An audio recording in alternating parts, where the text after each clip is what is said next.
ये राजनीतिक पार्टियों के लोग अपने अपने हिसाब से हर किसी की परिभाषा अपने हिसाब से निकालते हैं, तो उसमें हम जैसे धर्मगुरुओं को बोलने की आवश्यकता नहीं है।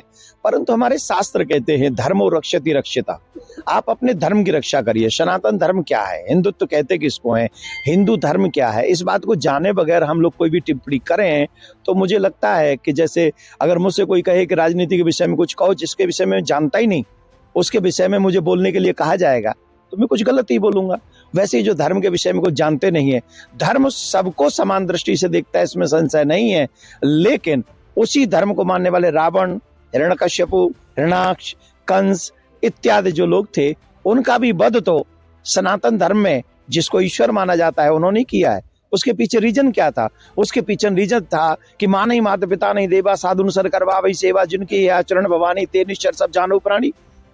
जो धर्म के विरुद्ध आचरण करे, किसी बहन बेटी की इज्जत से खिलवाड़ करे, जो अपने धर्म को न मानने का उपदेश दे, जो माँ बाप की इंसल्ट करे, जो माँ बाप को सरेआम मरने के लिए छोड़ के चला जाए, जो इस देश से प्रेम न करे, जो अपने संस्कारों से प्रेम न करे, वो है तो वो भी हिंदू, लेकिन जब वो धर्म की रक्षा नहीं करेगा तो उसे क्या कहा जाएगा? इसीलिए हमारे शास्त्र कहते हैं धर्मो रक्षते रक्षिता। जहां ग्रंथों की सुरक्षा जरूरी है, जहां गौ की सुरक्षा जरूरी है, जहां कन्या की सुरक्षा जरूरी है, जहां देश की सुरक्षा जरूरी है, वही सनातन है, वही हिंदू है और वही हिंदुत्व है। ये हिंदुत्व है। मैं राजनेताओं के विषय में बोलना नहीं चाहता क्योंकि सब अपनी अपनी पार्टी के हिसाब से अपने अपने हिसाब से लोग अपने अपने धर्म का अनुकरण करते हैं या बात करते हैं। लेकिन मैं यह कहूंगा कि हिंदू किसी से डरता नहीं है। मेरे जब जब इस पृथ्वी पर यदा यदा धर्मस्य ग्लानिर्भवति भारत अभ्युत्थानम् अधर्मस्य त्रिदात्मानं सृजाम्यहम्, हम सबको चाहिए कि हम अपने धर्म की रक्षा करें।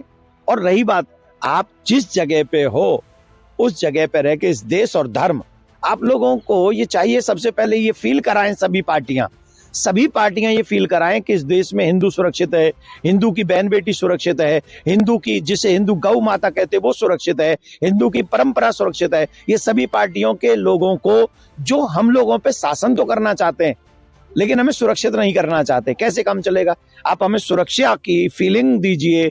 बांग्लादेश में, पाकिस्तान में, अफगानिस्तान में, कश्मीर में हम असुरक्षित थे, वहां हम लोग मिटाए गए, जिसके कारण यह सुरक्षा की फीलिंग हम सब में आई। और आज हिंदू जाग रहा है क्योंकि वो चाहता है कि इसके आगे हमें कोई मिटाने का काम न करे।